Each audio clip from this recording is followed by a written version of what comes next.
Siguiente punto de PLSEEEMA. ¿Por qué tanto énfasis en la E? Esquemas. Vamos a hablar de cómo hacer los esquemas.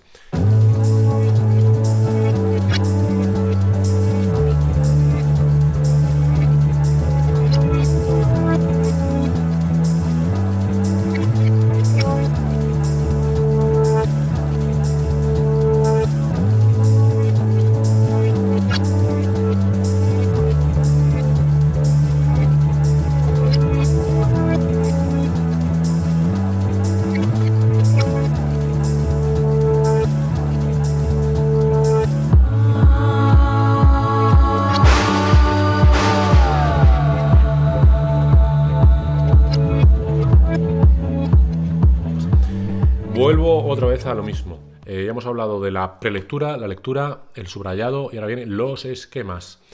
Esto es una secuencia lógica, es una fórmula de trabajo, es un flujo de trabajo, como se habla muchas veces en informática o en fotografía. Es un protocolo de actuación, como en emergencias.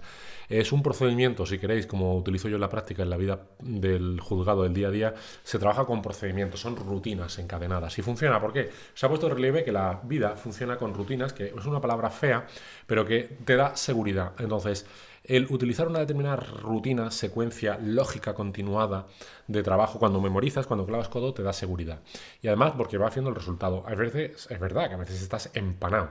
Tienes una empanadilla aquí en la mente y eso te impide avanzar. Y dices tú, coño, pues aquello que me ha dicho este tío, pues tampoco funciona porque yo estoy empanado y no me entera absolutamente nada. Es verdad que puede funcionar, pero sin perjuicio de que haya días buenos y malos o medio pensionistas, lo cierto es que esa rutina funciona. En la mayor parte de las ocasiones, créanme, funciona. Entonces, has preleído, tal y como te dije en el otro vídeo, lo ves, no me preguntes ahora. Has leído, tal y como te dije en el otro vídeo, no me preguntes ahora, lo lees. Has subrayado, ¿cómo? Como dijimos en el último vídeo. ¿No lo has visto? Pues ya estás tardando en verlo, porque ahí está la madre del cordero, en inglés, the mother of the lamb. Y por último, los esquemas. Luego ya viene el trabajo del sparring, del codo a codo, y de dar golpes al esquema y al subrayado. El esquema, ¿qué tiene de ventaja? Te explico que viene a ser algo así como te lo voy a explicar para que veas que hay una cierta lógica detrás, que no es porque me haya dado la ventolera. Es una estrategia de memoria, como dijeron Clem y otros tantos, el sabio Confucio, y tiene por finalidad trabajar.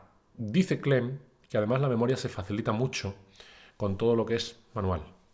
No te voy a decir que hagas un origami, no te voy a pedir que hagas aviones o que hagas mandalas, porque sería excesivo, pero sí que es verdad que cuando agarras un folio y haces trabajar tu mano, el proceso de memoria se favorece. Porque una cosa es leer y otra cosa es leer y además escribir. Del mismo modo que el proceso de memoria, como habrás podido ver los vídeos anteriores, el decir, artículo 37, se garantiza el derecho a la negociación colectiva entre el cantarlo y escucharme, es un poco lo mismo que el proceso de escribirlo. Favorece tu memoria. No dudes jamás en hacer esquemas y en cantar. Porque canta hasta que te duele la garganta, que al final se nota. Todo eso son técnicas de memoria también. Entonces, escucharte, escribirlo, y el esquema tiene mucho de proceso manual en el que escribes lentamente y lees, con lo cual la información se deposita. Pero además, el esquema tiene también mucho de asimilar el contenido. Aquí quiero hacer un off topic. Siempre me ha parecido absurdo en las películas norteamericanas cuando el detective lleva su libreta y apunta. Digo, oye, ¿qué coño está apuntando? ¿Pero qué coño está apuntando? Cadáver en el suelo. Pero ya lo has visto, coño. ¿Que para qué vas a poner cadáver en el suelo? Con un círculo de tiza alrededor. Y lo apunta. Y le pone interrogantes. ¿No? Y le pone un interrogante, un pañuelo en el pecho. ¿Pañuelo rojo? Y le pone signos de interrogación como si aquello fuese el no va más. Cuando para eso no hace falta una libreta. O sea, eso son cosas de los americanos, esos son excesos de los anglosajones, son cosas absurdas. Yo nunca entendí el tomar esas notas de memoria para cosas tan básicas, pero bueno, creo que como recurso visual en una película es como muy impactante, ¿no? Igual que cuando vemos en esas series o películas que tienen un tablón con las fotos de Escobar y le colocan un pincho y luego un hilo y lo anudan abajo, digo, pues ya te sabes la estructura de memoria, coño, igual. Bueno, pues no deja de ser un esquema para saber cómo es una estructura de algo, sea una organización criminal, o sea un artículo, o sea un tema, o sea lo que sea. Pero, de alguna forma, cuando tú estás haciendo un proceso de memoria, sí que tiene mucha más lógica. El policía se va a acordar de todas, que había un cuerpo en el suelo tirado en un callejón inmundo y que llevaba un pañuelo rojo a la solapa, y si no, vaya policía que está hecho. Pero tú que estás estudiando el artículo X del código X, la verdad es que memorizar la estructura de ese artículo X te va a costar mucho. Ante todo, ¿qué es el esquema? El esquema es algo inteligente, el esquema es diseccionar, el esquema es deconstruir, el esquema es como la cocina, cuando coges una tortilla de patatas y la haces y luego la deshaces para ver sus elementos. Imagínate que te dan la tortilla de patatas y no sabes lo que es una tortilla de patatas, pero tienes curiosidad en ver cómo se hace una tortilla de patatas. El otro día estuve en una boda y me pusieron de postre tarta Sacher. Yo sé lo que es la tarta Sacher, sin embargo aquí me la pusieron deconstruida. Me pusieron por un lado la migaja, por otro lado pusieron una frambuesa y pusieron por otra parte no sé qué era. Era otro tipo de fruto rojo. Por otra parte me pusieron un semifrío de chocolate, que podría ser el chocolate. No era un helado porque era un semifrío. Y luego por último el camarero virtió con una jarra de chocolate líquido. Exquisito, una maravilla. Pero no era tarta Sacher, era una deconstrucción de la tarta Sacher. Todos conoceréis la tarta Sacher, que creo que es austríaca, por lo menos es muy típica en Viena, que es un bizcocho básicamente de chocolate que lleva una capa de mermelada de frambuesa y luego por encima una cobertura de chocolate. Bien, imagínate que te ponen la tortilla de patatas Sacher y entonces tú dices, ¿cómo hago yo ahora para saber de qué está esto compuesto? Yo tengo que memorizar cómo se hace la tarta Sacher. Pues si en un plato te colocan, por una parte la migaja, por otra parte te colocan un trozo de frambuesa, por otra parte te colocan el semifrío de chocolate, tú dices, bueno, pues ya estoy viendo cuáles son sus ingredientes. Es verdad que la frambuesa en la tarta suele ir en mermelada, y aquí me han puesto a mí una frambuesa. Esto es una licencia del artista, del cocinero, para hacerlo más vistoso, más atractivo, para que tú experimentes el sabor, el crujiente que tiene, la explosión de las distintas partículas que forman parte de la frambuesa. Bueno, pues tiene su historia y tiene una finalidad, pero en definitiva tiene mucho de lo que os estoy diciendo. Es desestructurar algo, atomizarlo, ver cuáles son sus componentes para ver qué sentido tiene. Entonces, el otro día cuando hablábamos del artículo 37 de la Constitución Española o hablábamos del artículo 436 del Código Penal, o si queréis cogemos un artículo más sencillote, lo que hacemos cuando hacemos un esquema en diagramas es diseccionar y ordenarlo visualmente de forma distinta. Porque para nuestra memoria es mucho más difícil leer toda esa secuencia seguida de puntos y comas. Las fuentes del ordenamiento jurídico español son la ley de constituir los principios generales del derecho. Carecerán de validez las disposiciones que... Eso es mucho más complicado que decir, un momento, paren las máquinas. ¿Cuál es la primera parte? Las fuentes del ordenamiento jurídico. Entonces tú coges en un papel y escribes las fuentes. Y dices tú, pero vamos a ver, ¿una fuente qué es? Una fuente es, técnicamente hablando, un lugar del que brota el agua. ¿Por qué estamos utilizando aquí la expresión fuente? Pero qué tontería. Bueno, pues es una metáfora, porque la fuente también significa no donde nace el agua, sino donde nace algo, que no tiene por qué ser necesariamente agua. Pues también se puede entender en el sentido del lugar en el que nace la ley o por el que surgen las normas jurídicas, los artículos, las leyes, etc. Entonces el artículo 1 del Código Civil utiliza la expresión, que por otra parte es una expresión de largo tiempo en el mundo del derecho, de la fuente. Entonces tú en un esquema pones, primero, las fuentes seguido, ¿de qué? Del ordenamiento jurídico español. ¿Qué es un ordenamiento jurídico para los que no sois de derecho? Pues un ordenamiento jurídico, palabra que significa tanto como el conjunto de nuestras leyes. Todo lo que son leyes, desde la Constitución, el derecho de la Unión Europea, todo lo que queráis, se mete en un saco general y le llamamos ordenamiento de ordenación y jurídico de legal. Es decir, todas las leyes que cada vez son más y más y más, porque cada vez hay más, hasta para la tensión eléctrica, hasta para regular los cables, el grosor de los cables de tensión eléctrica, todo está absolutamente normado hoy en día. Los ingenieros saben mucho de esto, porque saben mucho de leyes, los arquitectos también, en medicina, todo está con leyes, aunque las leyes sean de derecho, la ley se mete en todos los terrenos, porque todo está ya pauta. Las fuentes del ordenamiento jurídico, ya le hemos dado sentido, ya estamos entendiendo qué significa. El lugar del que nace o brota algo del ordenamiento jurídico. Tú lo pones en un esquema, las fuentes, ¿de qué? Siguiente nivel, diagrama del ordenamiento jurídico. ¿Qué? ¿Qué ordenamiento jurídico en español? Son. El verbo ser es decir, diseccionando el precepto, nos está diciendo la norma que el lugar o el nacimiento de los elementos que componen el ordenamiento jurídico son los siguientes. Y a renglón seguido, el Código Civil, que tú lo ves así en líneas y muy feo, arduo, como dije anteriormente, te dice la ley, la costumbre y los principios generales del derecho. ¿Qué te hace la ley? Te establece 3 categorías.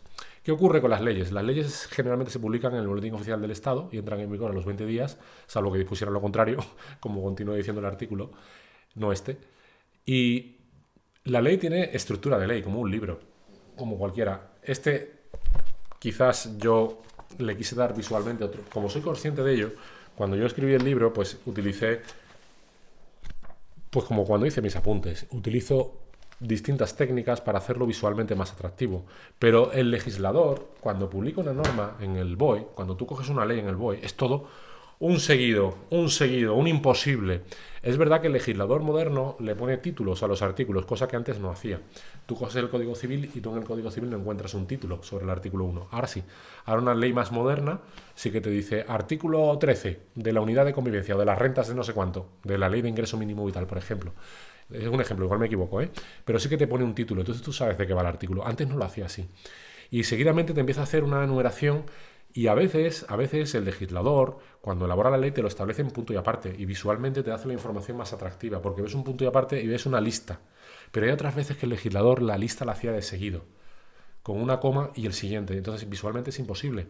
Si cuando tú haces un esquema de tu puño y letra, haces un diagrama de bloques, es decir, son ramas descendentes, y utilizas jerarquía y utilizas alguna técnica visual para llamar tu atención y saber que lo que vas a leer a continuación es un listado que tiene una numeración o no, en vez de algo que es seguido, favoreces todo ese proceso de asociación, codificación y archivo. Tu mente, cuando estudia la ley, las fuentes del ordenamiento español son la ley, la costumbre y la codificación. En un esquema te quedas con que son tres que tienen, aunque jerárquicamente tienen cada uno su valor, porque primero es la ley, luego la costumbre y los principios generales del derecho.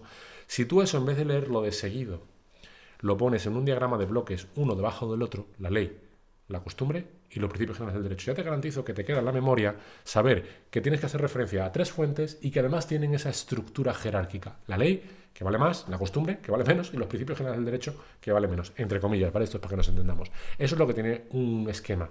Eso es lo que favorece un esquema. Te pongo otro ejemplo, como puse en el último vídeo, en relación con el subrayado. El 436 del Código Penal. Pero no, mira, voy a hacer otra cosa. No me mires el culo, ¿eh?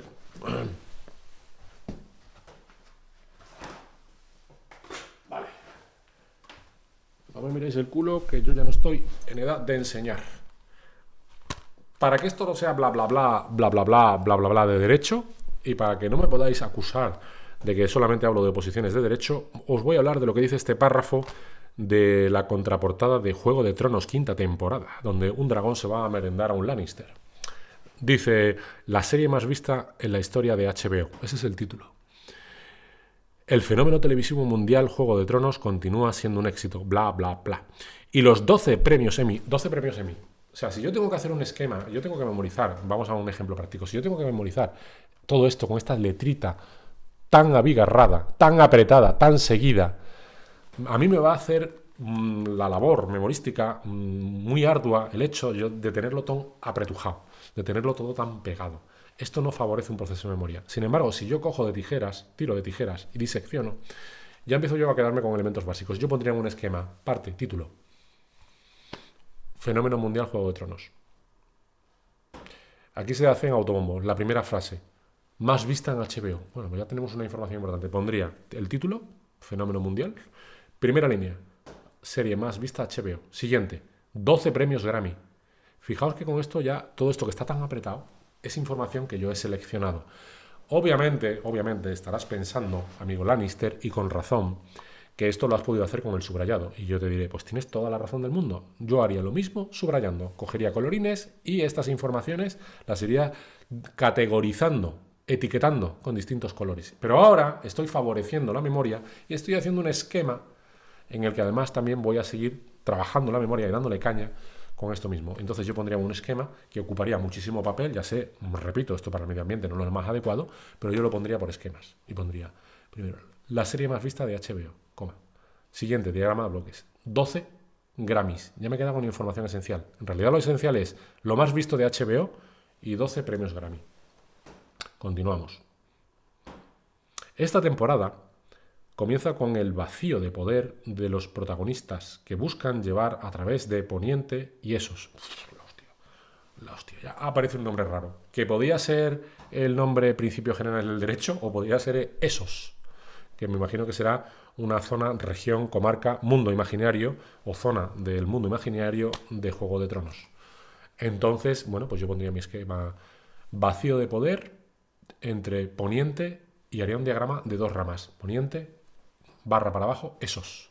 Y ya sé, ya me voy quedando en el diagrama de la información. Fijaos que la información puede ser esta, como que puede ser de cocina, como que puede ser de la tarta de tortilla Sacher, como que puede ser de lo que sea, pero yo lo que hago es coger información, la que sea, pim pam, codificarla, etiquetarla, guardarla. Entonces el esquema sería así, sería el fenómeno televisivo más visto. Siguiente diagrama, 12 premios Grammy. Quinta temporada, vacío de poder que se produce entre poniente, barra baja, esos. Sé que poniente y esos es información que se encuentra en un mismo nivel. Yo sé, porque lo he estado leyendo y lo he estado pensando, que se trata de 2 regiones o zonas comarcales o 2 reinos, como lo queráis llamar, y que pues tienen la misma importancia, o al menos debieran tenerlo, ¿no? Como, no sé, como 2 países, 2 comunidades autónomas, 2 regiones, 2 comarcas.